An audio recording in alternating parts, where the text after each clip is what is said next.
Thousands upon thousands of applicants from all over the country have stood in long lines and endured a rigorous screening process, all for a shot at becoming the apprentice. Tana is a mother of two who owns a lucrative clothing business and is one of Mary Kay's top-selling saleswomen. She rose to the top with a positive, can-do attitude and sharp negotiating skills. When I negotiate, I start small and I add and I add and I add. I want just a little bit bigger. The best people are the ones that don't stop. I was going to set the stage, set the mood. We were pumped. We were excited. We actually did a line extension called Wearable Tech. She's a good presenter. That I can tell you. Here's what it would be. Meatball manja. It means eat in Italian. The meatball pizza, every ingredient was my idea from start to finish. What you came up with yesterday was great. I think it's a great idea. Thank you. Tana is a great person. He's going to be introduced by Bruce Jenner. When she's in leadership position, she knows how to steer. Tana, I think you were fantastic and were a very, very good salesperson. We would basically get them interested, send them into Tana, so we'd get the money out of them. I have never seen anyone that comes up with more brilliant ideas. It's called the Dazzler. We sold more shirts that were studded and rhinestoned out. We rocked the house. I have never seen anyone that comes up with more raw enthusiasm in my life. All you players in the hizzy, check it. She's done a good job considering that's not her world. Don't mess with the mom from Iowa, I'll take you down. Every week, you were truly a star. I think Tana is my free winner. Stand up here. Tana came up with the ideas and did most of the selling. Tana, for the last number of weeks, you've been pretty terrific. I instantly said, I want to be the project manager because I wanted to prove that I was a leader, and I've started up many businesses and they're all successful. I've been an entrepreneur since I was a child, 9 years old. If you had to choose one of the other two finalists, which one would you choose? I would choose to work with Tana. That would be Tana. Tana, I thought she was a very capable future leader. Tana, she is dealing with the reality of being a wife, mother, and a business person. So everybody should be fired but Tana. Yes.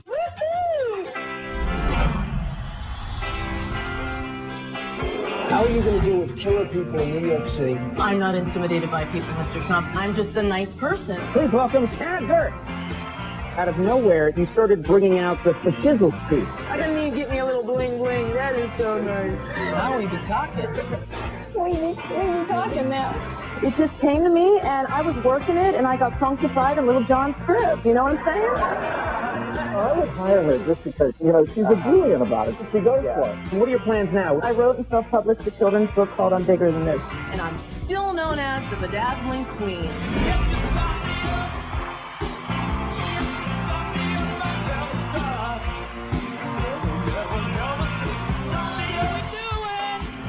Let's go, Geneva. Thank you, thank you. Put this stuff down here. Well, hello, everybody. How we doing tonight? Awesome. Thank you for being here. Oh, we could probably kill that now, right? Okay. I'm so excited to be here. Thank you so much for having me. Chad, where'd Chad go? You're the reason I'm here. Thank you so very much. And thank you to the board of Three-Headed Eagle Alliance. I appreciate you all. Had dinner with them last night. What a great group of people. So I'm so thrilled to see what they've developed and created and what you all have become. So sit back, relax. You're in for a lot of twists and turns and ups and downs. So hang on and buckle up. So a little bit about me, you saw just the cliff notes, but I have always been an entrepreneur. I've always been type A. I've always been driven, ambitious, motivated, and I have always loved people. So my passion at a very young age has been people, encouraging people, motivating people, and I had the gift of encouragement. So at a very young age, I was blessed to have put the pieces together, what my passion was, people and selling, and what my purpose in life was, which was encouraging, motivating, uplifting, and supporting people. And then if you make that your profession, like I did, being a life coach and a business consultant and a professional speaker, boom, your business will thrive. So for any entrepreneurs in the room, how many do we have? Oh, not that many, okay. Well, for the entrepreneurs, passion plus purpose equals profession. you'll never work a day in your life. So that's what happened with me. And so I have always been my own boss. I loved what I did. And then one day I watched season 1 of The Apprentice. How many of you watched that show? Okay, so wow, that's 3/4 of the room. The show with Donald Trump where he pits people that are business degrees or entrepreneurs.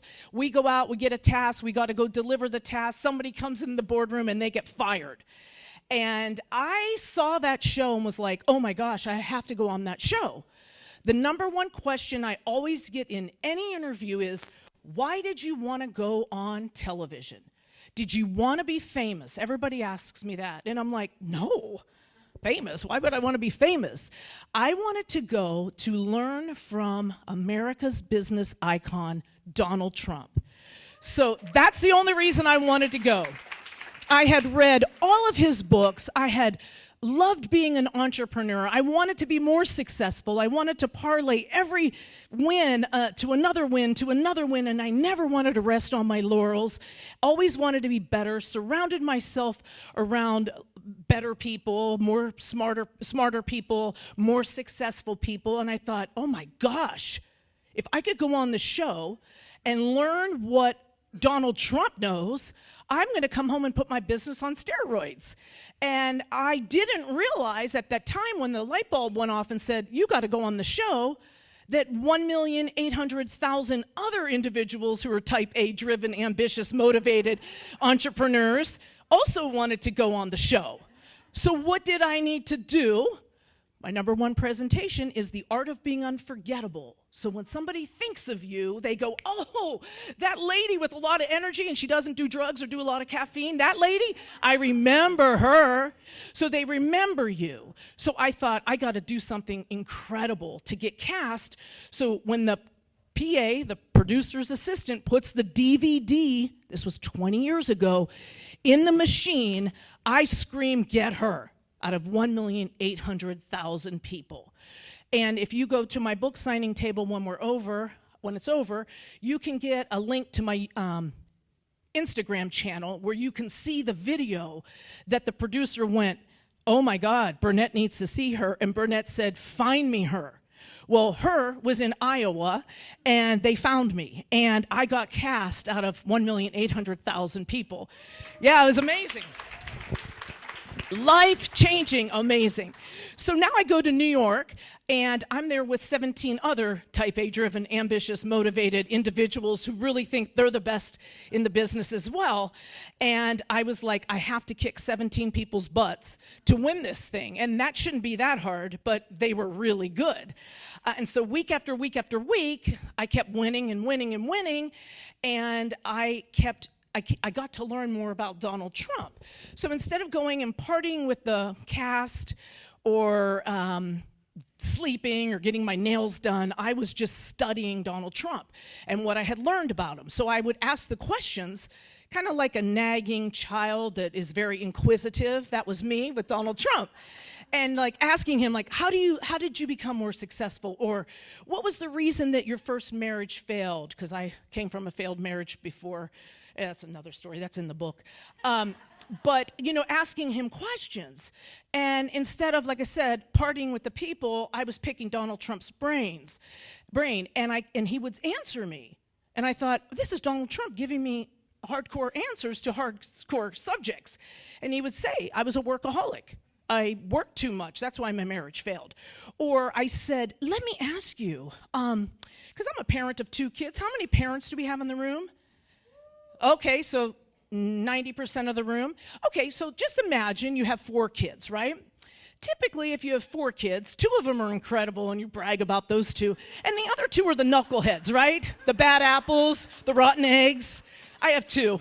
One's the genius that I brag about, and the other's like, oh God, what did he do now?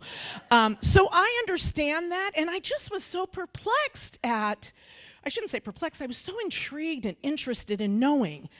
And I asked Donald Trump, how is it that you have 4 children, adult children? Melania was pregnant with Barron at the time. How is it that you have 4 children that are all poised, polished, professional, productive human beings? Pause, because I want the answers. And he's like, oh, it's really simple, Tana.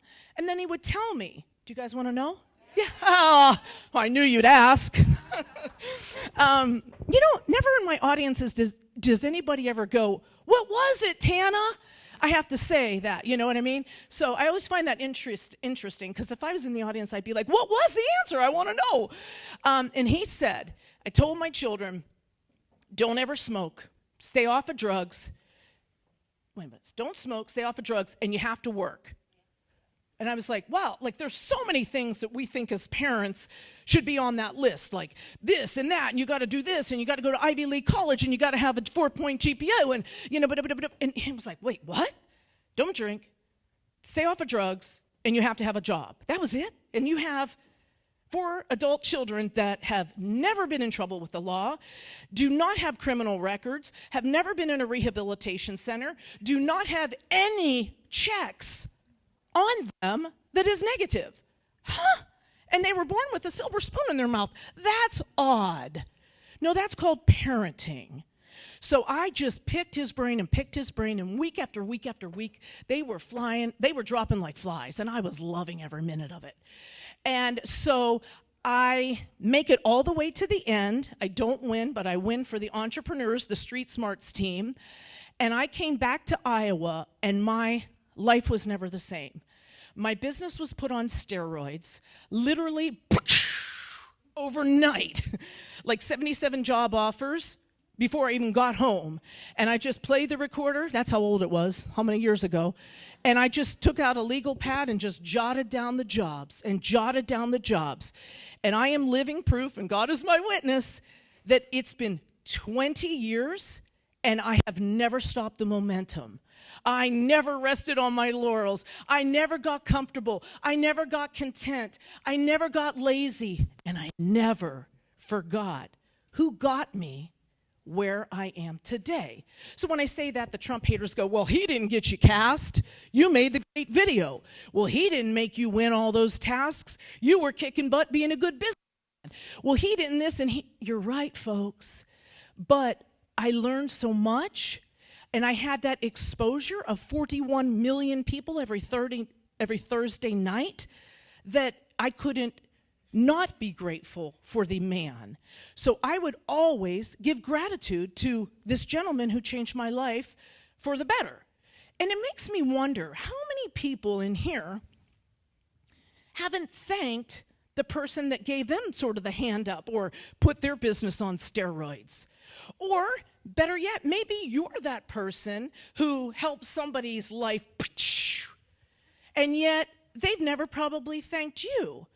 And I never thought about that till Donald Trump told me years later that, hey, in every interview that you did after The Apprentice, which are many, you always said thank you to me. And all out of nowhere, I'd get a letter in the mail, and it would be the article that I'm talking to Joe Blow in Timbuktu.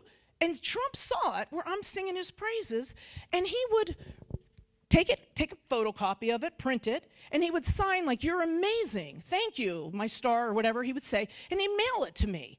And I thought, how does he know I'm giving him the credit? How does he know I'm saying thank you? So one day I said, how do you know I do this? He's like, you've been doing it for 15 years. I said, I know, but how do you know? And he said, here's how I know. Because I've had 70 other Apprentice alumni that have gone through the tracks and done the course, and not one of them ever thanked me. Makes me wonder. We got a lot of ungrateful people out there, right? So if you wouldn't thank Donald Trump, who made you famous, cue the Kanye song, right? I need to do that in one of my speeches. I really do. I say that a lot. The Kanye song, he made me famous. Well, that should be cued right there. But what? None of the other contestants ever said, hey, man, thank you. Thank you for putting shoes on my feet. Thank you for putting my kids at the University of Iowa. Because all those jobs I got from your show and your platform made us wealthier. Thank you. He said, no, you're the only one. So put that in the back of your head. Who do you owe a call to? Or better yet, ask yourself, who owes me a call, damn it? Who owes me a call? You know? And then quit doing that person a favor. Okay, so moving on. So my businesses were on steroid. I was a life coach, I had a radio show, and I was a professional speaker like that. And I loved every one of those jobs. It was like fun every single day. I never even felt like I worked. I was changing people's lives, seeing people go from, desperation to thriving, depressed to just so happy. I mean, I just got to see the effects that I was having on people's lives, and I loved it. And then we have the golden escalator moment where Trump comes down the escalator at Trump Tower, and I watched like you all watched, and I went, oh my God, this guy's gonna do it. This guy would make an amazing president because I saw him run businesses, and I saw him manage people, all types of people, and I had a first-hand seat at what he was capable of doing, and I loved every minute, every aspect of it. And so I went, oh my gosh, he's going to do it, he's going to win, and I want to be a part of this. So not Trump being Trump, he didn't waste any time. He did the golden escalator moment, said fire up Trump Force One, and was on his way to Iowa for an event. So of course I show up at the event and I'm in front row, and he sees me and he's like, oh my God, Tana, my star, do you all know Tana Goertz? Well, we don't have real celebrities in Iowa because we don't have real teams. So they think I'm a big deal, and the place erupts like I'm Janet Jackson. And he was like, holy crap, like I think I need you to help me get elected. And I went, you most definitely need me. And he said, he did. I mean, most definitely needed me, but I didn't realize what was going to come with that. So he announces me, the place goes nuts, and then he says, Tana, I need you to help me become the president. If I don't win Iowa, I'm not the president of the United States. And I'm like, oh, because I didn't know anything about politics. I didn't even know how my parents voted. We were not a political family. And so I was like, oh, really? I was a big deal? Okay, interesting. I'll have to Google that. And so he said to me, would you do me a favor? Would you work on my campaign? And I was like, well, yeah. He goes, well, who better than you? You're the best saleswoman that I know on my shows. Who better than you to sell me to the people of Iowa, to humanize me?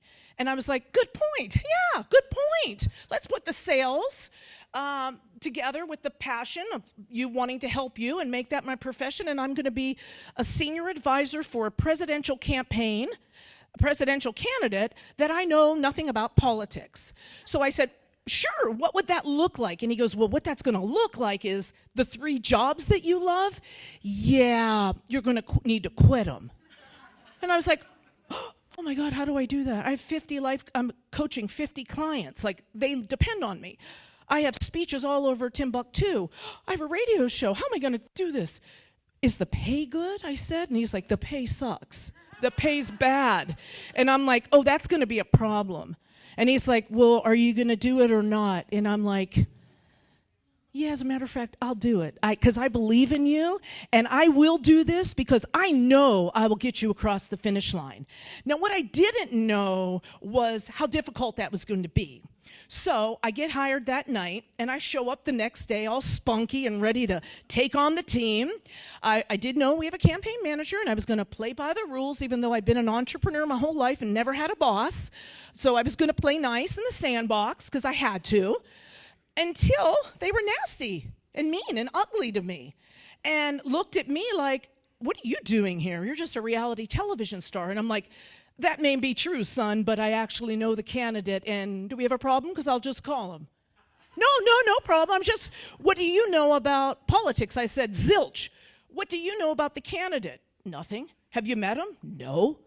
Nor will you probably ever, I said. But anyways, back to me. So what seems to be the problem here?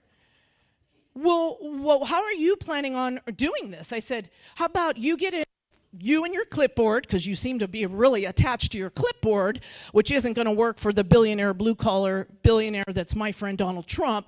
Put your clipboard away, and if you would like my branding and my promotional and marketing genius, I'm happy to share. Well, they didn't. They wanted their clipboard, and they wanted to hide in an office. I repeat, hide in an office and move papers around and rewrite the clipboard notes, where I was out looking for grassroots volunteers, probably like you all are, right? Because I was like, here's the deal. I know I'm good, but I'm not that good. And I know that I have a voice and I can get so far, but I can't get that far. So what I recognized day one when I decided to treat politics like a business and run it like a business, I decided I need an army, okay?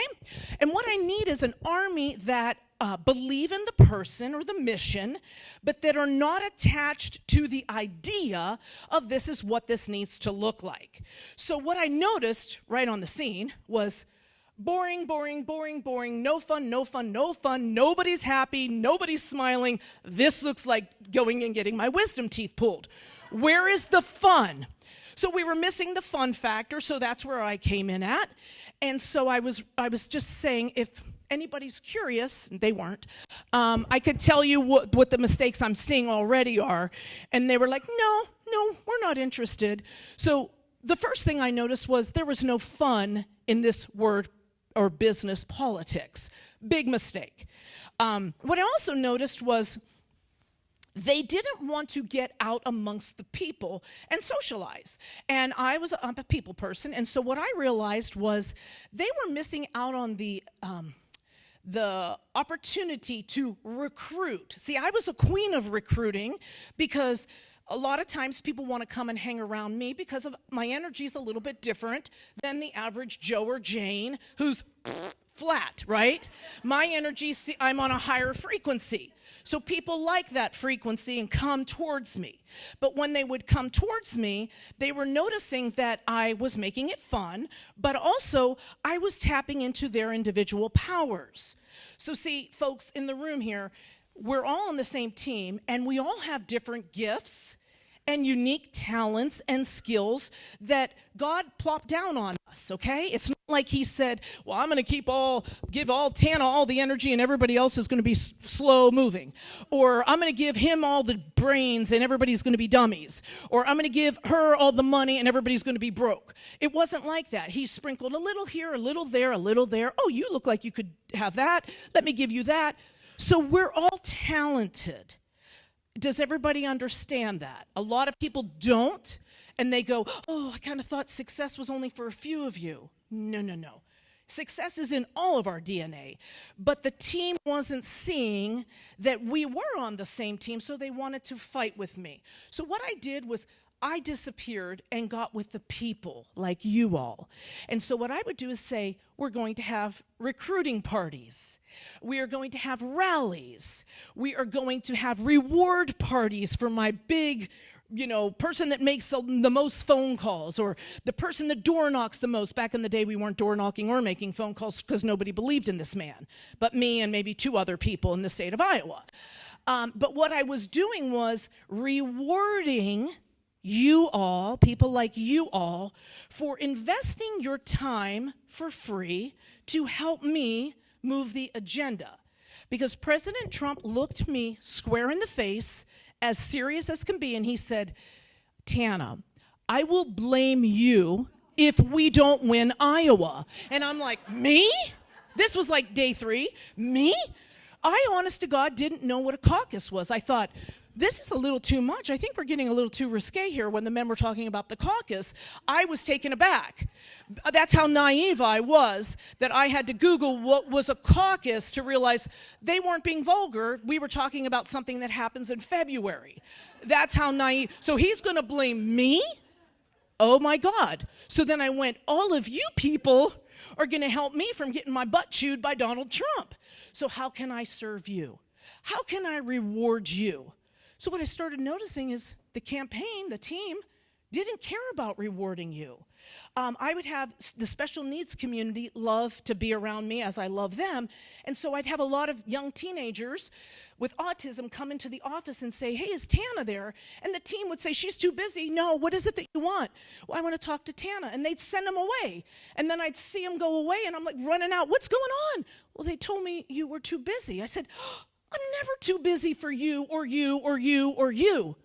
But the team said I was too busy because I didn't have time to teach them or mentor them or train them. And I thought, shame on you. You are turning away an individual who wants to help because you think I don't have time to train them? You don't have time to get out of your office. What are you worried about me for? So it became a team that was structured with an agenda that they thought was going to work with my friend, the billionaire blue-collar businessman who did it all different. And I was going to do it all different just like him, beside him.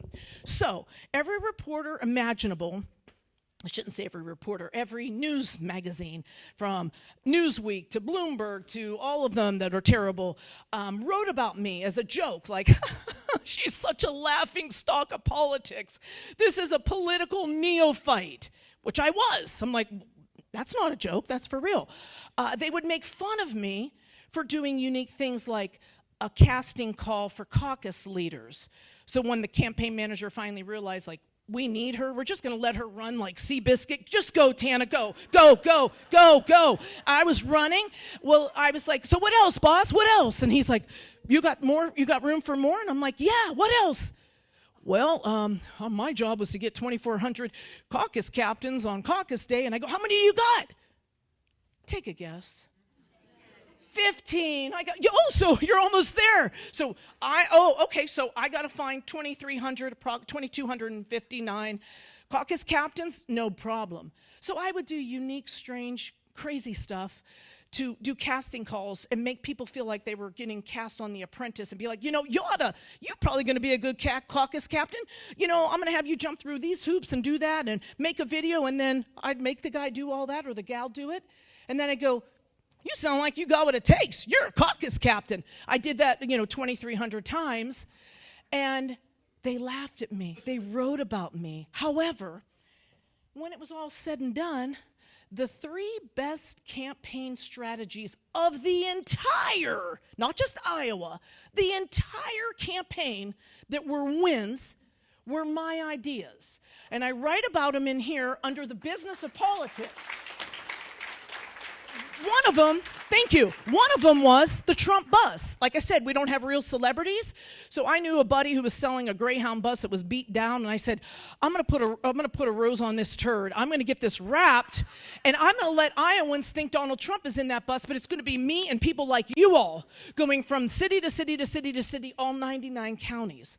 Campaign manager, Tana, we can't afford $5,000 for the bus, and that's just, I said, that's nothing. The Greyhound bus was like $495,000 back in its day. I know it's 50 years old and it's broken down, but my friend's going to wrap it for free. I need $5,000. Nope. Well, then I'm going to have to call Trump. Do I need to call Donald Trump? Well, if I can manage $5,000. So every Iowan to this day, just hashtag Trump bus on Twitter, X. Every Iowan thought Donald Trump was in that bus, but it was me and people like you guys. That was the best one. Then the other one was, I thought, campaign strategist was like, we're just not getting the blue-collar worker. We need the blue-collar male vote. This was before we really needed the female vote. And I'm like, oh my God, I have an idea. Ding. Okay, my son's a car racer, so I think what I'm gonna do is find a race car driver who will wrap his car in Trump, and it's going to go national on television, and the whole world will see this Trump car. But not to mention that, 30,000 Iowans are in the stand at Knoxville Nationals, and they're going to think Donald Trump's a huge race car fanatic, right? And Donald Trump knew nothing about it. So I found the race car driver. Inside Edition came to do this story, and wouldn't you know it, the driver breaks down on the first lap, and I'm like, oh my God, no, Inside Edition is here. They're trying to roast me. This is going to be another gotcha story. Oh my God. And so I clicked into Apprentice Gear, and I went, if this was a task on The Apprentice, what would I do? What would I do? I said, I got to find another driver. Oh my God, how do I find another race car driver that's going to make it in the finale, the finals? So I found another race car driver, and I bribed him. Like a year of life coaching. And I said, oh my God, you got to put this wing on your car. Please, Inside Edition's here. They're going to kill me. He does it. He makes it to the finals. The whole place is going crazy. People are tweeting, like NASCAR and everybody. I had no idea Trump was a race car fanatic like this. Trump goes, Tana, was that you? I go, yeah. Okay, and then the last one that I loved, this one was just, God, I love this one so much. I do love this one. So Trump had the idea, this was his idea, oh my God, Hillary Clinton is coming to the fair, and I want to blow her up and roast her, and I want to one-up her. So how can I do that? And I go, well, you got to have some sort of, like, how do you do that? That's a great question. And I was thinking like carnival ride, but I didn't think as big as he did. And he goes, oh my God, helicopter rides. I'll bring my gazillion $million helicopter from New York to Iowa. We'll do helicopter rides up for kids, and we'll roast her while she's trying to do her little thing down here and make all this helicopter noise. I go, I love it. So then I put the campaign manager on the duty because it was just going to make a few phone calls, right? He didn't need my talent for that. That anybody can make a call. And so he comes, so I go, hey man, how'd it go, Chuck? We got it? And he's like, no, man, no. They said no. What? What happened? Well, the Iowa State Fair Committee said no deal, can't do helicopter rides, it's just unsafe and whatever. And I go, oh, okay, and what about, I asked another department in the Iowa Fair Board. Yeah, they said no too. I go, huh, interesting. So you going to call Trump and tell him no? Because that don't fly well. You're going to get fired. And he's like, well, yeah, they said no. And I go, out of the way, son, let me get, and he was a little older than me, out of the way, let me get to work on this. So I called my friend who's a pilot, and I said, hey, here's the deal. I need a plot of land that is in walking distance from where Hillary will be doing her soapbox. I need a plot of land, and I know that you're a pilot, a helicopter pilot, and we need a helicopter pilot from Iowa. Could we put the two together, mesh that, and do helicopter rides up for the kids? And of course, all your kids can come. And can we make that happen? And he's like, well, I'm gonna have to make some calls. And I said, I'll wait. And he calls me back and he says, done. So I had the idea to put a little GoPro up on one of the boys who went up in the helicopter ride, put a GoPro on his hat, because I knew we'd get liquid gold, because just being around Trump, you're going to get liquid gold. And I thought, so I asked the mom, hey, can I put a hat? Yeah. Can I put a GoPro? Yeah. He comes down and go, how was it, Liam? He goes, it was so incredible. I said, what was the best part? And he goes, when Donald Trump told me he was Batman. And I went, what? Wait. What happened up there? What happened? Give me the GoPro. And I ran and told my son, play this. And little boy goes, Donald Trump, are you Batman? And he goes, I am Batman. And it's all on video. And I got the gold, and I'm like, oh my God, we're going to humanize this man. He looks like a grandpa. He's Batman. Like, who's not going to love this story? You can also find that on my YouTube channel, Hey Tana TV. You'll see the little interaction. And it was gold. And so the reporters stopped laughing at me. And it was a really wonderful thing. And the team started going, God, you know, she's a workhorse. She doesn't quit. We tried to beat her down, but like I said, she's a racehorse like Seabiscuit. She ain't stopping. So we're going to give in to her, and we're going to play nice. Well, that's great, because we were like 2 weeks from the election, and we won by the largest margin in 2016, 9.5 points in any battleground state. So my butt was safe for a little while. So then I go to the inauguration, and Trump is a very loyal man. So he said, hey, come here. Any job you want in the White House, it's yours. And I was like, I'm actually not here for that. I'm here for a White House tour. How do I tell Donald Trump, thanks but no thanks? This is not of an interest of mine. So I said, respectfully, sir, I'm not looking for a job. I'm just here to tell you how proud I am of you and how many people love you, and, they want to say thank you. And, he says, you go back to Iowa. You go back to the people. You go back to doing what you do. Like D.C.'s not a good place for you, somebody like me. So I went home, and I was thriving and loving life and just so happy that this man that I love got through, and he's in the White House and doing incredible things. And then I get the call to come back and work on the 2020 re-election campaign. And I was like, okay. Now, I do have a little bitter taste in my mouth because, see, the Republican Party of Iowa didn't like this man, and still to this day don't like this man. And they didn't even honest to God, they didn't lift a finger.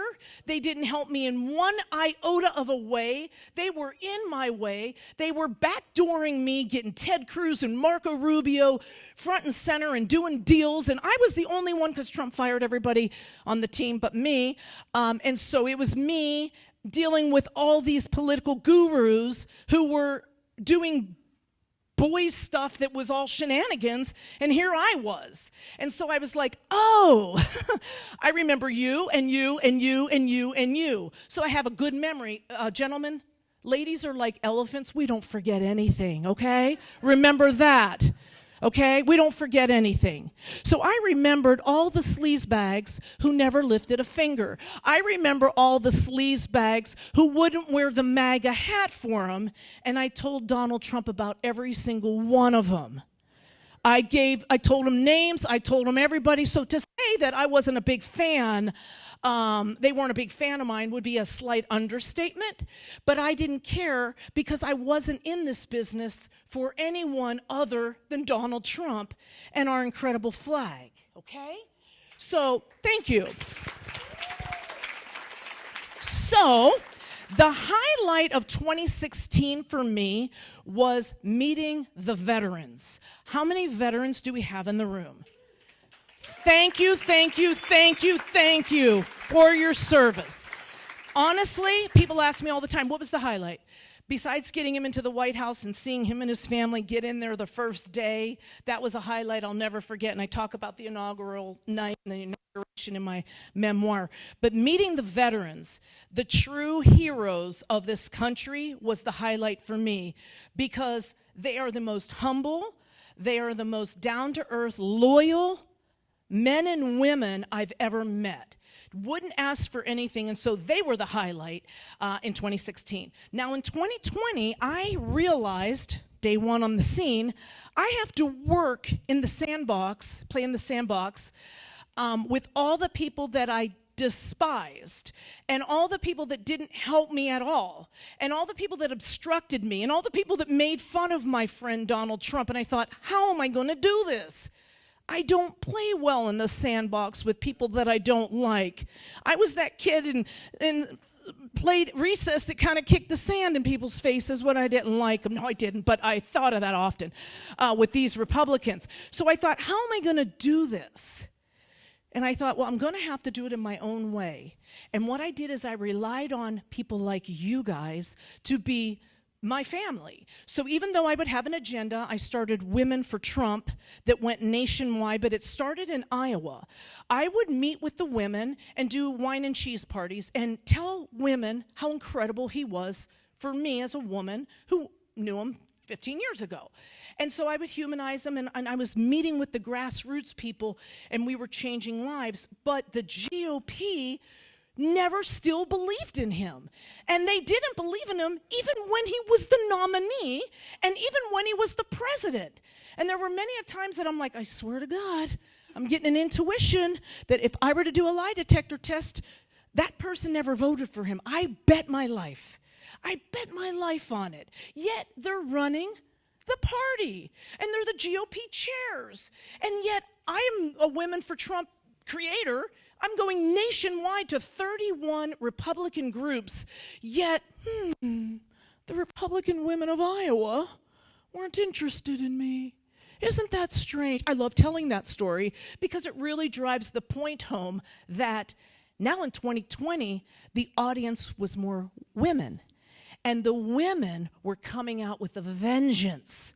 So if you're a woman in this industry, and you're good at what you do, and you can't be bought or paid for, and nobody owns you, and you don't even want the job, you're here because of your candidate or your candidate, then you're bringing a different vibe to the table. So then I became a coach for candidates, first-time candidates, and I say, number one, if you're a candidate in the room, and your campaign manager doesn't light up like a Christmas tree when you walk into the room, you've got the wrong manager. If your team doesn't want to walk through cut glass and hot coals for you and do parades in the winter or whatever, the summer when it's 100 degrees, you got the wrong team. So people go, oh, well, how do we fix that? And I go, it's really simple. It's called, a lot of R's, reward. So are you rewarding your people that are walking and marching for you in the heat and walking over hot coal? Well, no, I mean, we're broke. We don't have any money. Mistake. Donald Trump had $1 million to Ted Cruz's $100 million. I still found a way to bedazzle hats and give them to my women. I still found a way to get them backstage for photos for Donald Trump when he came to town. I still found a way to get them a barn sign that they wanted. I still found a way to reward these people. Yet, no, come on now. This is politics. We don't reward people. You don't? I don't know about you all, the business owners we have in the room, but nobody on my team works for free. How about you guys? Anybody work for free?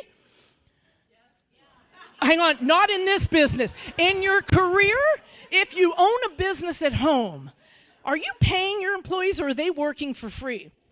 Because see, my business manager, she never goes, I love you and I support your mission and all that, but I don't need a paycheck. No, she's like, get out there and do your business because I want shoes on my feet. So I started saying, but all of you are working for free. And see, all of you are giving up your most valuable resource. I don't care if you're a billionaire in this room or if you barely can put gas in your car. All of us are equal under one word, time. Time is our most valuable resource, yet you're giving yours. So I recognized that, and I was like, I'm going to reward you. So I would ask my grassroots volunteers, what would matter to you? And say she didn't want to meet Trump, but she's like, well, I really like your bedazzled hats. Done. Sir, what can I do for you? You've been such a great helper to me, and you're helping me get Donald Trump across the finish line. And he's like, well, I'd like a letter of recognition because I'm a veteran, and I'll get that done, sir. What about you, sir? What would you like? Man, I'd love to be part of the motorcade. Consider that done. What about you, ma'am? And I did favor and favor and favor and favor, and they were like, settle down. What are you doing that for? It's called humanity, right? Another thing, thank you. This was another big one. So I always say, so where are the young people? Where are the young bloods? Because I look out at my audiences always and I'm like, okay, I want to do this challenge. I'm not going to do it here, but I always say, like, where are the young people? If I can find somebody in the room, and I found you guys and Esmeralda, I found some young professionals in here, which is amazing. But in my audiences, I'm like, I swear I'm about to give a $50 bill if I can find somebody who's younger than 45 in this room. And so I'm always like, where are these people? Where are these, right? And so I say that all the time, and people go, well, it's hard to get them. And I go, probably because it's not fun. See, when I was young, if it's not fun or I'm not learning something, you're not going to see the whites of my eyes. Okay, so I would say, by the looks of this group, I'm not referring to you guys, I'm thinking of my group in Texas. There wasn't a person under 70, and I'm not lying. And so I was like, I have to say this. And I'm like, so ladies, I'm guessing in less than 10 years, the club is dried up. The club doesn't exist. I'm like, I have to say it. So where are the young people? And they're like, well, it's hard to get them. Okay, so then I talk about the fun. So ladies, are you fine with the fact that the club will be dried up in less than 10 years when you all move on or go to a retirement community or whatnot? I didn't say pass. And I was like, so are you fine with that? And they're like, well, we never thought about that. Yeah, it's time to think about that. So are you actively recruiting people? So I give that message everywhere I go. And so I was speaking in Pella, Iowa, and I'm looking around and I'm seeing nobody under 50 years old. And in walks, it's just like a light bulb goes off, and I'm like, oh my gosh, here we go again. Where are the young blood? Why can't we get young professionals? They're not making it fun. They're not enticing them. They're not tantalizing treats and ideas. And come on, we want to take you under our wing and mentor you and whatever works. And as I'm saying this, or as I'm thinking this, in walks, well, let me back that up. I was thinking that I'm going to highlight this in my speech, but I hadn't gone up on stage yet. And I'm mingling and like to say hi to people. And in the room walks a handsome young man who I could tell was a veteran with an adorable little wife, and she has a brand new baby about a month old on her hip. And of course, I'm drawn to babies just like most women, and oh my God, hey. And they're like, you're the speaker? And I'm like, I am. And I'm like, do you guys live around here? And they're like, we just moved here, and we saw that you were going to be here, and we want to get involved. And I'm like, oh my gosh, welcome, welcome, welcome. Come sit with me. So I, like what I did with Lisa and her husband and Angie, bring them in. Yeah. So make them a seat next to me, and so happy you're here, and your baby, and what's her name? And oh, let me hold her. And I'm going through it all. And there was about 20 minutes of mingling and nibbles and get yourself a drink and then come back, okay? So I'm sitting at the front table with this young couple, and nobody else is sitting with us, and now they call me up on the stage. So I'm speaking, and I'm like, where are the young people? Nope. Just them. Nope. So I'm talking about, how are we recruiting young blood? How are we welcoming people? Are we being warm and fuzzy and friendly? Or are we acting like this is an exclusive club that only certain people can belong, right? So, and you guys aren't doing this because you guys are the grassroots movement, but it's happening in every state I go to. So I just had this idea that I was going to call this young couple out in the audience of 200 people. And I said, so now that we're talking about recruiting and kind of retaining people, part of retaining is being fun and friendly, welcoming, warm and fuzzy. And I'm hoping that a lot of you have the opportunity to say hello to Josephine and Marco, a veteran from our Marines, and their beautiful little baby Jade. And so I'm talking about this adorable family. And I said, so I'm going to go out on a limb here, just if history is to repeat itself. I'm going to guess all of the money in my wallet right now, and it was like $250. I'm going to guess that less than 5 people came over and said hello to you all. So don't answer me yet, but I'm going to guess that out of all of you, 200 of you, less than 5 came over and made this family, who's new in the area, who does want to get involved, made them feel welcome. So and I'm thinking, it's going to be a $250 swing. We'll see if it works. And so I said, so Josephine, am I right? And she said, yes. And I go, wow. Less than 5 people. And she goes, am I including you? I go, nope, you can't include me. I said, wow, isn't that interesting? We try to grow our party. We say we're welcoming and we're warm and fuzzy and we're inclusive, but less than 5. I said, please tell me it's 3. She said, no. 2? No. You were the only one, Tana. And I went, oh my gosh, this is my point. We wonder why the party is dying. We wonder what's happening. We wonder, but yet we are the society. We blame society, we blame the party, but we're society and we're the party. So I received this letter. I want to share with you so when nobody believed in Donald Trump, but me and a few people, he had no money at the time. He was like self-funding. So my job was to become a fundraiser. Didn't know I was a talent of mine as well, but I would pretty much go up to people and be like, yeah, so we need to collect money and we're looking for donors. So I would walk up to people, just joking, but this was my nature, and be like, so do you want to donate? And he's like, well, yeah. And I'm like, well, how rich are you? And I kind of make a joke like, how big of a check can you write? And people were writing large checks. And this lady, she wrote 2 $25,000 checks to me for Donald Trump. And she was just a single woman in Iowa, an older woman. But after she saw what happened in 2016 and in 2020, she sent me this letter because she knows I go across the country. And she says, please read this to your audiences. And I find it interesting, so I'm going to read it to you. Hey, Tana, I switched from being a lifelong Democrat voted as a Republican to support Donald Trump for president in 2016 and 2020. In both of those election periods, support for Donald Trump by the Republican Party was at best tepid. Very few Republicans in Congress threw their full support behind Donald Trump. Adding in the 85 million plus of us that supported him, I feel it's safe to say that Republicans by and large ignored the will of their party. That did not go unnoticed. Let me be clear. My support as a voter and my financial contributions are 100% loyal to Donald Trump and no one else. I have no interest in supporting the Republican Party ever again. I went, ugh. I have no desire to vote for any Republican in the 2024 cycle. I went, ugh. I will not contribute to any campaign, cause, or fundraiser announced by the Republican Party. As you were aware, I was one of the Republican Party's top donors in 2016 and 2020.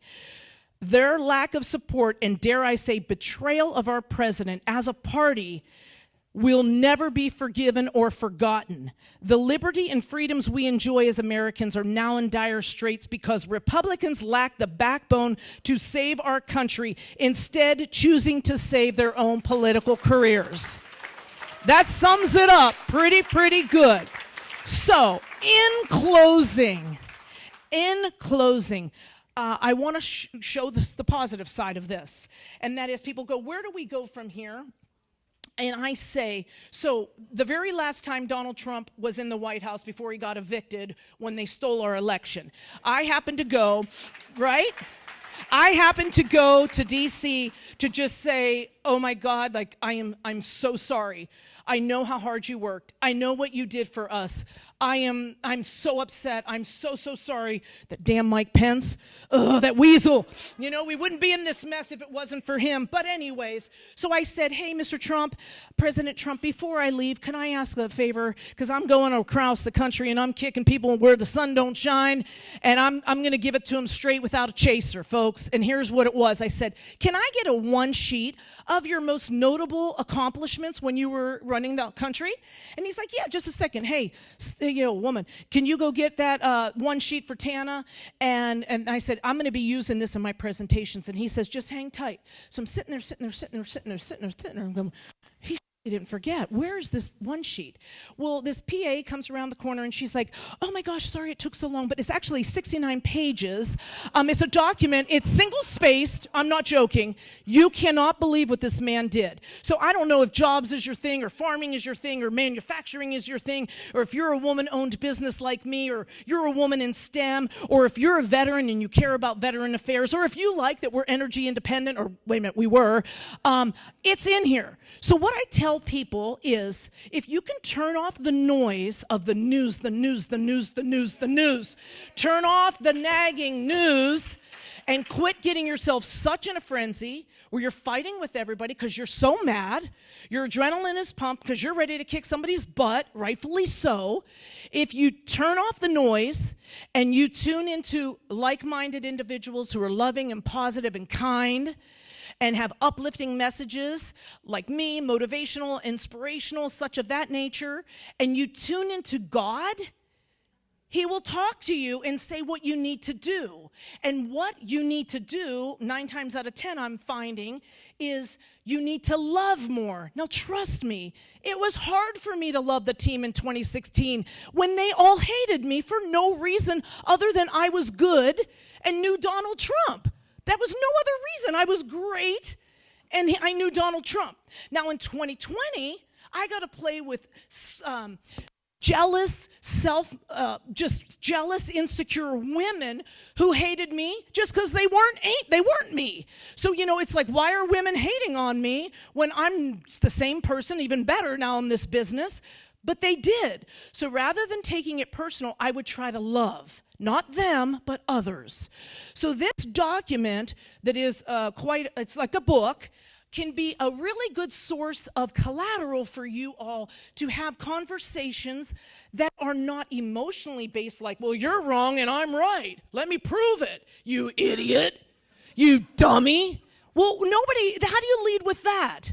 It was like my gay sister, you know, the minute Trump came down the escalator and I started working for her, she called me up in her arms. Oh my God, he's going to take my gay rights away. And she was in a frenzy. And I said, whoa, Mara, no, he's not. Where did you get that idea from? Well, the news, that is exactly what they're saying. Well, it's in here. No, I don't care who you're interested in. I'm going to let the states decide if you can get married amongst one another. I'm not meddling in love. What? So I had to gently educate her to say, Sister, you got it a little bit wrong. But read it for yourself. You'll learn. So if you lead with love, maybe you can garner and reclaim some of these relationships that have gone astray because of the divide and the line that we want to be right because we're on the right side of the politics, and they're going to be wrong. Or we're good, better than them, and they're evil, Satan worshipers. Well, that's not the case. We're in a predicament where the world has been turned upside down, that we're leading with hatred. Now, I'm not saying that I believe what they're doing is right. I don't believe what they're doing is right. I don't believe their policies are right, but I never start an argument. I always finish it with the facts. So my suggestion is, if you would like to get this emailed to you, please come over and take a screenshot of the Instagram page that is mine and send me a DM, and I will send you this so you've got ammunition to lead with love rather than fighting amongst one another. So I am going to be here till the last one of you wants to have me sign a book. I've got some stuff over there. I'd love to meet every single one of you, but it's my understanding we're going to do Q&A. But before that, I just want to say thank you for being such a great audience. God bless you all. Thank you, thank you, thank you. This is kind of a non-political question. That's but cool. I saw you with Dennis Miller up earlier. Actually, yeah. Okay. And I was just going to ask, he went real conservative for a while, and he had a national radio show, and he just dropped out. Mm-hmm. And I don't know if any of you else noticed, he's gone. Yeah. And he was a young man. Does anyone know what happened to him and why he's not a voice for our side anymore? Great question. So I actually didn't meet him, but he and another person were talking about me because they had just watched the show. I think it was Jimmy Kimmel. But like so many people, I know I'm not the only one that's lost a lot of money putting the chips on the table for Donald Trump. And a lot of people just say it's easier to stay silent because you lose a lot of money. I used to be a corporate speaker for Wells Fargo and a lot of banks, and they would hire me quarterly to talk to their people and fire up their employees that are in cubicles, bored out of their mind and ready to need mental help and whatnot. And so the minute I associated myself with Trump, I lost my corporate sponsors, and the money just, so most people, in my opinion, it's easier to just stay out of it and hide in the background and then do the armchair quarterbacking like so many people do. But great question. Yes, Miss, you had a couple questions. Oh, my bad. I'm sorry, Roxanne. Hi, Tana. Thank Hi. you so much. I have a question for you. On TV, there are ads with former staff members disparaging him. Yeah. And since you know him personally, how do you counteract that? Yeah, great question. So, as I mentioned last night at our dinner, Omarosa from season 1, who was a villain, and that was her job, is just to be a nasty, evil villain. And she conned her way into the White House, used the race card and whatnot, and then she videoed or recorded Donald Trump, Laura Trump, and some other people behind his back, went live with it, got $1 million for writing a book, and just trashed him. And the reality is most of the time people don't know him that are bashing him, so that's where I like to say, but, I know him, I've known him for 20 years, and you don't, so you're coming from a negative, skewed mindset. But if these people work for him, 90% of the people that work for Donald Trump, he does not know.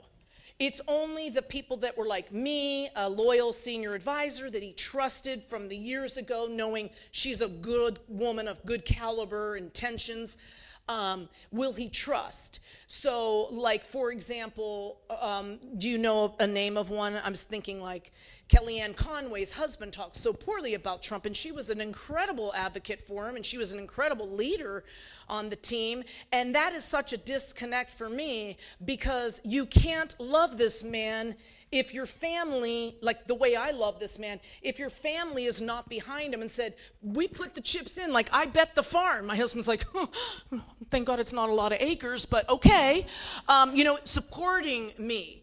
So I'm not sure if you know of names, and if you tell me a name. Oh, okay, yeah. Okay, so the deal with people like that is Donald Trump will look you in the face and go, you suck. Like, you're terrible at your job. You're no good. You're a loser. And people don't like that. And he did suck. And he was no good. And so people are snowflakes. They're little fragile snowflakes. See, I grew up back east. I grew up in an Italian family where my mother would tell me I was ugly if I was. You know what I mean? Catch that, huh? But no, my mother still to this day would be like, you shouldn't wear that. Very critical and whatnot. I have thick skin. So those people sucked at their job and don't have thick skin, so they get offended. And when you get offended, if you're weak and you're not a strong-willed person and have good caliber and you know you're good at what you do, you retaliate and bust on them. I was sharing with the people at the board last night that I had two opportunities to make $1 million, both opportunities, to burn Donald Trump. One, during The Apprentice live finale, and two, to write a tell-all book about him. And I said, oh, I'd love to. Well, actually, I've started writing one. And they're like, with the dirt, with the juice, with the gory, the bad stuff. I'm like, oh, I don't have any dirt, juice, gory, bad stuff. You know, like, were there any sexual attempts? No. He likes models. I'm no model. No, there wasn't any of that. So I could have said, give me that $1 million. Yeah. Come on, I'll throw him under the bus. Excuse me? Do I look like a woman that would do that for $2 million? No, thank you. Great question. Yay. Yes, two. Yeah. Earlier you mentioned how the Republican Party itself has failed to support President Trump. So financially, if we are sending contributions that we really and truly wish to get into his coffers, how do we do it? Great question. Thank you. Perfect question. Do not send it to win red. What you do is you find a candidate that you like their mission, their passion, their energy, their vibe, their policies, their family, their campaign manager, and you put juice behind them. So I say, we all have gifts we can give. Some people say, what can I do, Tana? Okay, so this is what I say. If you're blessed and you're one of the older people in the room and you are retired, you now have the gift of time. So please door knock, make phone calls, put together events for candidates, do parades, do stuff that requires time, because young people or very busy people like me, still hustling, don't have time for that. Okay, now if you go, oh, I still work. Okay, are you blessed with the gift of money? Is money your resource? If so, find a candidate that you want to support and put money behind them. Their money will buy yard signs. Your money will buy them yard signs. Your money might buy them the campaign manager that lights up like a Christmas tree when they walk into the room. Your money will buy t-shirts. So do not give to the party. Let me tell you why. The party is bought and paid for. That's why they hated me, and that's why they hated Donald Trump, and still do. So, for example, after whatever year it was, 2020, when Trump's like, we need America First candidates, a veteran reached out to me and he said, I want to hire you to be a campaign coach for me. I've never done it. I want to run, and I want your support. No problem. I'll tell you how to do it, but you better be ready to go rogue, because I go rogue, and that's how you'll win. Okay, so he wanted to go up against Charles Grassley, the longest running senator, U.S. senator in history of politics. When he finishes his term, he'll be 98. Let me repeat that, 98. Okay? Okay, so I was supporting a candidate who was America First, who was young, who actually had his own money because he was a lawyer, wasn't going into politics to get rich, which you don't get rich, but to some people $150,000 is rich because he didn't have people don't have real good jobs, so whatever. But my point is, I said, I'm going with you, Mr. Jim Carlin, for U.S. Senate because I know Grassley from back in 2015 actually, when I started working for Trump, and he wouldn't get behind him. He wouldn't wear a MAGA hat. He wouldn't come to the rallies. He wouldn't announce his love for Donald Trump. He wouldn't do this. He wouldn't do that. But wait. When Donald Trump becomes the president and he's sitting in the Oval Office, now Charles Grassley thinks Donald Trump is great. And I'm like, I'm on to you, buddy. So I'm on to you. So I told Trump, he wasn't a fan of yours. He's only a fan of yours. He's a Johnny-come-lately, just like all of them. Okay. So, not to my pleasure, Donald Trump gets advice from his campaign manager to endorse Charles Grassley because Charles Grassley is going to fall into line and do what they're asking him to do, and he does. So Donald Trump comes out. I'm at a rally in Florida. He announces his support for Grassley, and I about faint. So I call up and, what the hell? And so anyways, fast forward, that was in November, fast forward January the 6th. Charles Grassley went on all the networks and said, Donald Trump is responsible for the insurrection. Donald Trump is responsible for January 6th. Donald Trump this, Donald Trump that. Also, he said in 2020, when the election was stolen from us, Donald Trump needs to stop being a little baby, and Joe Biden is our president. And I went, now that's our Charles Grassley. Bought and paid for. So the Republican Party slides the money into Grassley's to screw over my candidate who doesn't have that kind of money because they know he'll do the marching orders and he'll go on TV and go, Donald Trump's bad. He did it. Bought and paid for weasels. Don't give your money to them. Give it to the candidates in the room. Great question. Great question. Yes. So, back up a little bit. Yeah, okay. Tell me Back up when. a little bit. You guys, lighten up. What year were you on the apprenticeship? 2005. Okay. Yeah. So you don't have to answer this. How old were you? You don't have to No, answer I that. will. So I was 36 years old, and I had a 9-year-old son and a 6-year-old daughter, and my husband was an on-air tornado specialist meteorologist. We have no family in the state, and so here I go away. I was gone for 62 days, and he was like on call, and so I had my mother come in for a month and his mother come in for the second month, and it was a lot of sacrifice for my family, but it was amazing. So you are amazing. Thank You are you. just amazing. Thank you you. for coming here. Thank you. What are you going to do next? Yeah, well, I appreciate you asking and your kind comments. So definitely you are a woman of confidence because confident women support and praise and recognize other confident women. So take note of that, as I do. Being a women empowerment coach my entire life, I recognize women that do recognize talents in other women. Thank you for that. I plan on still speaking to any audience, all audiences, and I'm still life coaching, and I absolutely love my job. God's blessed me every day with gifts of people. More. Yeah. How can we help fund you? How can you help what? How can we help fund you? You're so sweet, and I appreciate that question. The best way you can help me is if you know of an organization that brings in speakers. If you thought this was great, my message when it's not political and I have to even be slightly negative is love, light, and positivity. So women's groups, battered women's shelters, because in my book I talk about leaving an alcoholic, abusive husband with the clothes on my back and my babies, and reinventing myself that's standing up here today. And so the best way you can support me is to encourage other organizations to bring me in to speak, or if somebody needs a life coach. So all of my information is over here, but thank you for asking. That's so kind. And she had books to buy the night, too. Thank you, so Debbie. keep that in mind. Thank you. Hi. Thank you for this. This is wonderful. You were wondering why we don't have a lot of young people coming into the Conservative Party. I think two of our biggest culprits are the schools and the media.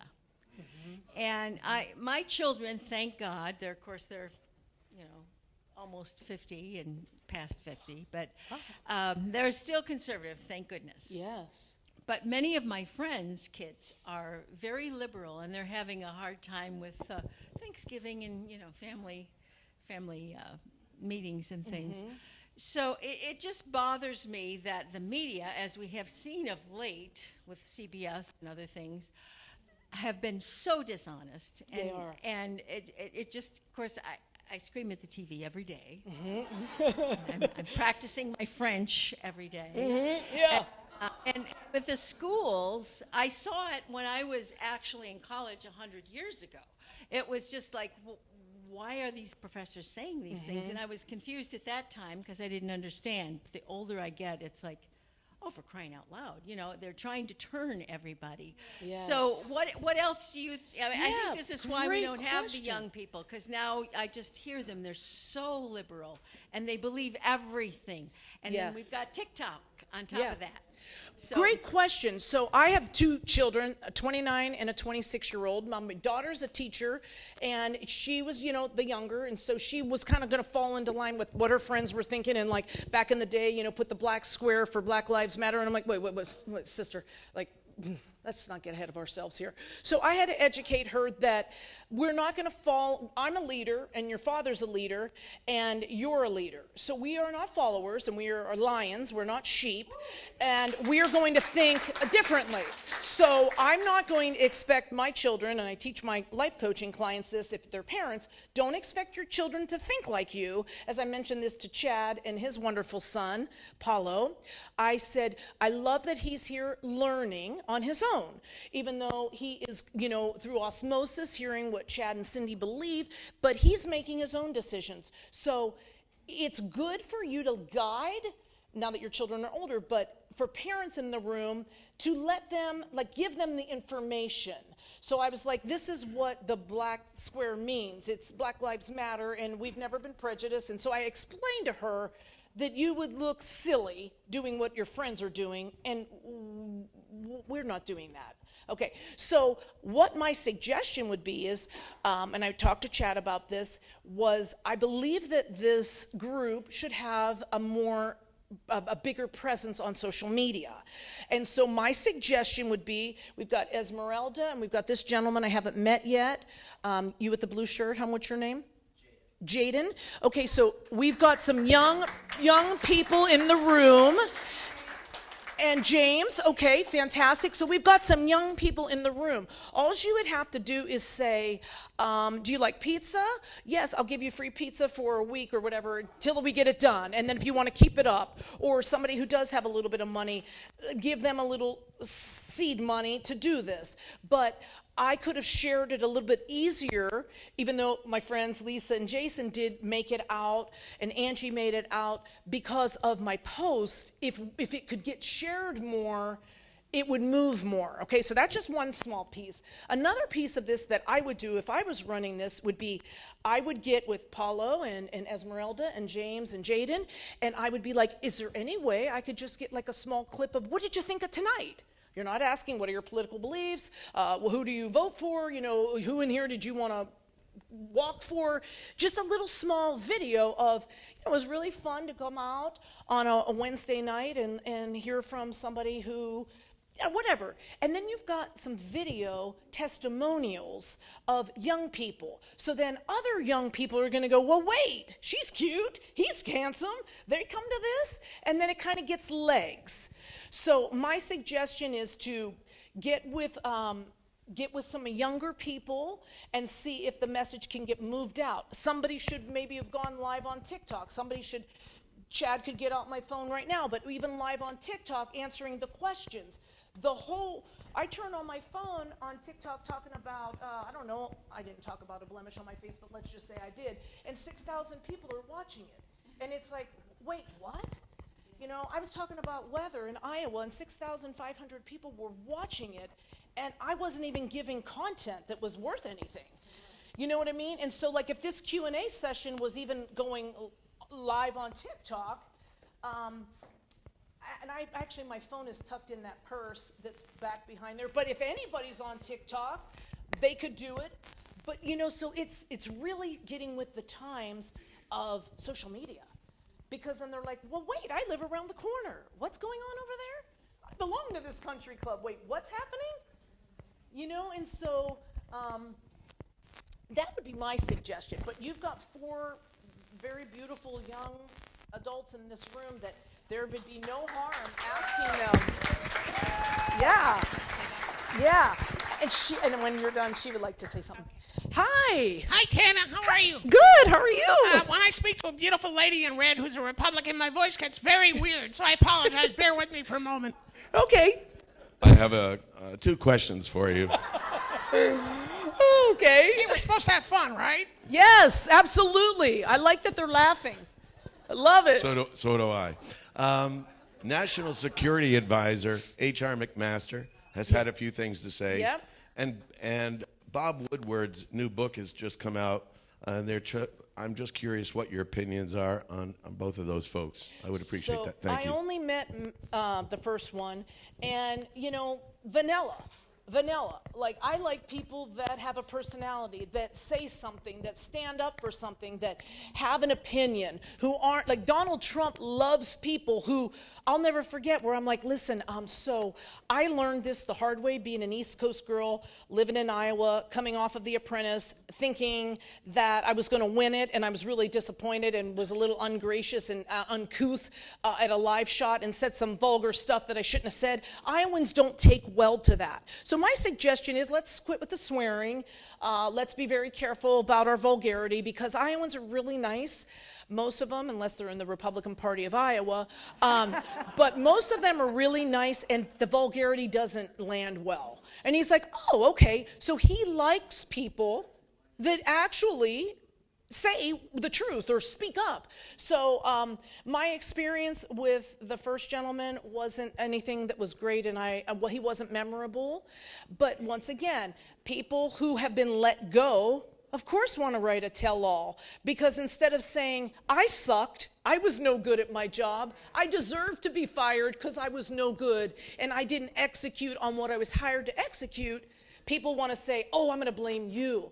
You were the reason. So Donald Trump was the reason that I got let go, instead of I sucked and I deserve to go and I didn't deserve this job. So my opinion is anybody that has sour grapes, that the man gave you a chance and you blew it, it's on you. That's on you. If somebody works for me and they suck, which nobody has, they get fired. I don't reward bad behavior. Yes, Miss Esmeralda. Isn't she pretty? Let's give her a round of applause for being here. It's not just the pretty face, but she's also very smart. Okay. Yeah, look at this. Confidence. Come on, girl. She's taking the stage. Hi, everyone. My name's Esmeralda Vargas. I'm 22 years old, but the reason why I'm here first and foremost is because I care. I see a lack of youth taking the role of leadership, right? And I believe that you have to step up to the pedestal to cultivate the change that you want to see. Yes. First and foremost, right? Yes. Thank you. But the reason that I was brought here tonight was because I am tired of the deception, right? And deception, I have this quote saying that at the root of all sufferment lies deception, right? Mm-hmm. And so what I see going on today, especially with the younger generation, is there's so much deception, and the deception is being leveraged with influence. Now, as we all know, the media is very dangerous because they know that the power lies within influence, right? Yep. And so what they're doing is they're seeing where the vulnerabilities of people are, and they're hitting right in that soft spot, right? And they're conveniently influencing them in a way that it benefits them, right? And so I came here because I was like, you know what? I think staying silent is far more painful than actually going through the pain in itself, right? Agreed. And so that's why I'm brought here today. And so to follow up with your question is, what can we do? Honestly, is I think when we realize, when we put our ego aside, and I know it's hard, right? Mm-hmm. Like she said, it's really easy to get upset. I can't tell you how many family and friends that I've lost because of my support for Mr. Donald J. Trump, Yeah. which I am very proud to say that I support. But you know what? When you believe in something with everything in you, every fiber, I'm like, you know what? If I have to lose everyone for the truth, then so be it. Then so be it. Right on. Because I know what I'm standing for, what I'm standing for is beyond myself, okay? And what I'm fighting for, and what we all here are fighting for, is the truth. It's the truth that people are being deceived for, right? Set you free. But the thing, though, is it does take a certain amount of emotional intelligence and humility, right? Yeah. And so I've had to learn, I was like, okay, let me be mindful of my approach, right? And just by simply being mindful of my approach, I was able to educate my peers, my surroundings, and be like she said, well, why is it that you don't like him? What has he actually directly done or said to you? Right. A lot of these people can't even answer that. So true. And so true. I was going to say, and when I ask them, when I get through, is it this that you're interested in, veteran affairs or whatever, then what I find out is it really comes down to just jealousy. They're just jealous of a businessman that was successful who he isn't bought and paid for, and so he can speak the truth. Right. I'll wrap it up. And so really, guys, to sum it up is surrender your ego. Be humble and intelligent enough to know that, you know what, this is beyond me, but I know the only way I'm going to approach these people that are very vulnerable, angry, don't even know why they're angry, is by being very intelligent and mindful of the approach and question them, right? I can bet you the approach and being beyond that, just being bigger than that, will change everything. So I just wanted to add to that, and most important, I want to thank everyone for being here, for being a part of something that is beyond everyone. And thank you guys very much for your time. Appreciate it. Thank you. Thank you so much. Yes. This woman needs to run for office. Hi. Hi, Tana. I've got a two-part question. I wanted to backpedal just a little bit. You said back in the speech that you had a bit of an issue with your sister back during the 2016 campaign. Yes. My main question is dealing with the family politics. How did you deal with that? Is there any advice that you can give to people who have family that have different views? How do you navigate those waters? Yeah, great question. Thank you for asking it. So I wasn't willing to be right to lose my sister. I don't want to lose any family member, so I will put politics at the door. They all know I love Donald Trump. They all know I was on his show. They all came to the live finale. They know my life has changed for the better. They've all had a front row seat with me to know the power of this man. So if that isn't enough for anybody to say, I see why you bet the farm, put all the chips in, there's nothing I'm going to say. So I want a relationship with my family. Friends, if a friend's like, Donald Trump's crazy or he's this or he's that, I'm like, bye, girl. I don't got time for that. But family, I'm not going to lose a family member over being right. So what it ends up being is, because I coach a lot of mothers and kids, is the mother's like, I want them to believe what I want them to believe, and the kid's saying to me, Tana, you got to tell her to back off. I don't want to hear politics. So it really comes down to a choice. And I just said this to a lady who brought me in to speak. She goes, my daughter and I are, fighting. I said, over politics? Yeah. She hates Trump. I love him. I said, well, you have to choose Trump or your daughter. What's it going to be? I literally said it to her, and you know what she said? I don't know. And I went, well, I would love you to mend that relationship with your daughter before I would like you to vote for Donald Trump, because your daughter is going to be with you your whole life. And she didn't know how to draw the line in the sand, and she wasn't going to choose her daughter. That's a mother, and nobody loves anybody in this world more than your mother loves their child. So there's a lot of adults that are picking politics over their children. Not going to happen in my life. I'm not going to ever, ever, ever fight with a loved one over my love for Donald Trump. It still exists. We just don't talk about it. We go to a party, we don't talk about politics. We're not crazed political freaks. So don't be the crazed political freak in the room, and you probably won't have altercations with your loved ones. So if you, let's just say the roles are reversed and say you're passionate about it like Esmeralda is, and you want to lead with Thanksgiving with your beliefs, no, man, just eat turkey and eat pumpkin pie. Just eat turkey. Just eat turkey and pumpkin pie. Because nobody, first off, people and families don't want to learn from kids. I'm the life coach of my family, and they all like, well, here comes LC is what they call me. And I'm like the joke of the family, even though I've helped every single one of them. I'm the joke of the family. So nobody wants to be taught, even when they need to be taught. So my suggestion would be, and I don't know if that's your scenario or not, but if it is it? It's my dad. Okay. So. Okay. Yeah. So you don't want to lose a relationship, a father-son relationship over politics. So I just leave politics in the door and just say, hey, listen, let's start over. Like I don't want to have a strained relationship with you, Dad. So that's what I would suggest. Yeah. Well, thank you. And was there a second prong to that? The second part of the question was, how easy do you think it would be to get President Trump down to Illinois to see some youth? Yeah, well, he was just here, so getting him back. Yeah, I just learned about it when I was flying in. Where was he, Chad?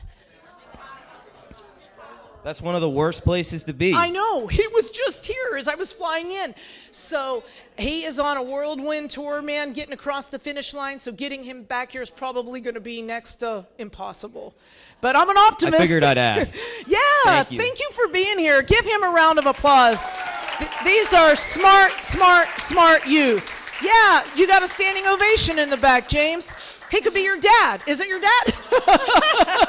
Yeah, dad. Mend that relationship. He wants you to be his dad. So there we go.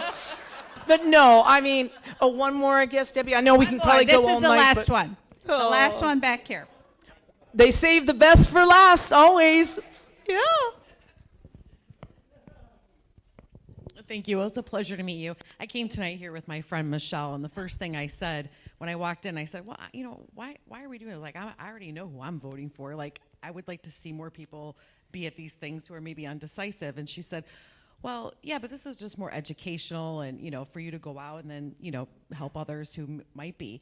And one of the things that I kept hearing you say tonight was about humanizing Donald Trump and that you've known him for 20 years and you're friends. And one of the things I remember was at the RNC that his granddaughter came up, and that really hit me. Like when she spoke about him, that he gives her, candy and sneaks her pop and stuff. And I was just like, oh, that's the man who I think I know in my head, right? Yeah. And so it just justified that for me. So I don't know if you can answer this or not, but I think it would be a great way to end the end of the night. But is there anything that you can share with us that we could spread that maybe nobody knows about him, that we could say, you don't know, but we met someone tonight who does, and this is what she knows. Yeah, and think that's about a great question. Yes. So after I did so well in Iowa, they said, go to different states in Kansas and Minnesota and Utah and all these places. And so I'm in Utah, and I'm thinking, like, the audience was 1,000 people, and I'm like, oh my gosh, I have liquid gold for these people that I bet you nobody is talking about. How can a state director in Utah not have said this, and I'm the first one to come up with this idea? So in front of 1,000 Mormons, I share a story that Donald Trump shared with me, and that is he's never had a sip of alcohol. And I'm like, really? Because you think, oh, Donald Trump's Donald Trump. He's rich, and he can go in limos. I've been in his limo. And he can have Dom Perignon and have all the best stuff. And wait, you don't drink? And I go, why? Once again, the inquisitive little Tana, being the nag. And he's like, well, my brother Fred died of alcoholism. And I'm terrified of alcohol, and I've never touched alcohol. So I'm now the surrogate for Trump in Utah with 1,000 Mormons who don't think that he has a chance of winning. And I share the story that Donald Trump has never had a sip of alcohol in his life, and their jaws hit the floor. And I watched many people go like, wait, what? Because the word of wisdom to Mormons is everything. It's what they live their life by. No alcohol, no cigarettes, no tobacco, no tea. And when they heard that, they were like, that's a man of self-control and disciplined. we want to vote for Donald Trump. And we won that election. And when people were polled, it was the he never drank alcohol story. So excellent question, because how many of us can say we've never had a sip of alcohol? I know I can't. Speaking of, who's got my cocktail when this is over? Gin and tonic, please. But I mean, it's a great question. So I hope that, I mean, there's so many. And also he knew that my daughter was a scientist. And he was like, I'm going to put some money behind women in STEM. If you're a woman and you're into science, technology, engineering, and math, $40 million in a grant, because Donald Trump loved that my daughter was a chemist. And it's just like stories like that. So please make sure that you come and get my Instagram thing so you can get this 69-page single-space document. This is your ammunition to just be as cool as a cucumber and be like, oh, wait, that's in here. So God bless you all. Thank you, Debbie, for having me. You guys have been an incredible audience. I look forward to seeing you down the road. Thank you so much, Tana.